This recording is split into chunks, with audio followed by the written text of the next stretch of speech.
नमस्कार, city post में आपका स्वागत है। मैं हूं श्रीकांत प्रत्युष। आपको पता है कि उत्तर प्रदेश में विधानसभा चुनाव हो रहा है, उसको लेकर बीजेपी जेडीयू के बीच खींचतान जारी है।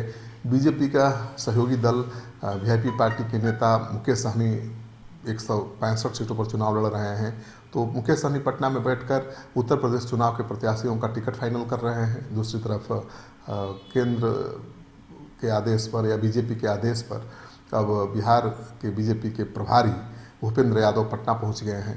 तो भूपेंद्र यादव के पटना पहुंचने के कारण राजनीति गर्मा गई है। खासतौर पर एनडीए के जो घटक दल हैं उनमें खलबली मची हुई है कि क्या फैसला होगा, क्योंकि कहा जा रहा है कि भूपेंद्र यादव बिहार में आए हैं और आज मुख्यमंत्री नीतीश कुमार के साथ मुलाकात करेंगे और विधानसभा की 24 सीटों के लिए जो चुनाव होने हैं उसको लेकर बातचीत करेंगे। तो बिहार में आपको पता है कि विधान परिषद की 24 सीटों के लिए चुनाव होना है और इन सीटों के लिए भी एनडीए में घमासान मचा हुआ है। मुकेश सहनी 4 से ज़्यादा सीटों पर लड़ने की बात कर रहे हैं। जीतन राम मांझी की भी मांग है कि वो भी लड़ेंगे और बीजेपी जेडीयू के बीच भी घमासान है।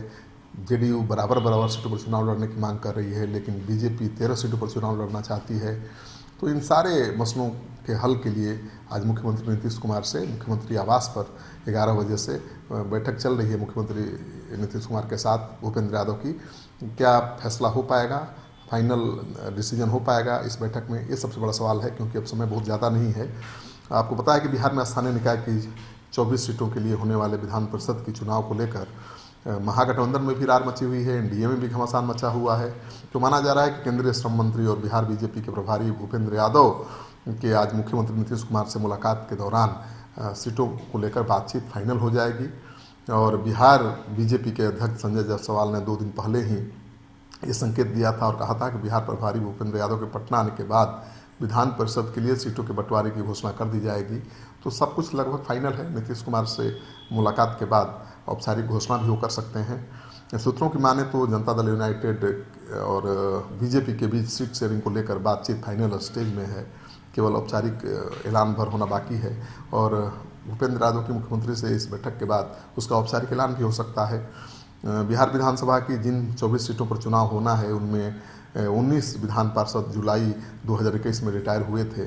इन 24 सीटों पर होने वाले चुनाव में बीजेपी अपनी सभी 13 सिटिंग सीटों पर अपना प्रत्याशी देना चाहती है, जबकि जेडीयू बीजेपी के साथ चल रहे पुराने फार्मूले के आधार पर बराबर सीटों पर चुनाव लड़ने की मांग कर रही है। तो देखना यह है कि क्या होता है। और जो सहयोगी दल हैं जो नजरें टिकाए हुए हैं विधान परिषद के सीटों पर, जैसे मुकेश सहनी और जीतन राम मांझी, उनके हाथ क्या लगता है, क्योंकि मुकेश सहनी बीजेपी के हिस्से में आते हैं और बीजेपी के हिस्से से ही वो विधान परिषद के सदस्य भी हैं और मंत्री भी हैं।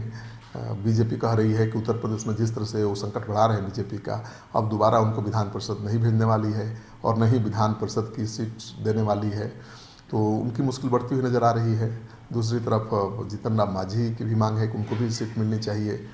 तो जीतन राम मांझी नीतीश कुमार के खाते में है और बीजेपी कह चुकी है कि हमारे खाते में मुकेश सहनी हैं जिन्हें वो सीट नहीं देने जा रही है।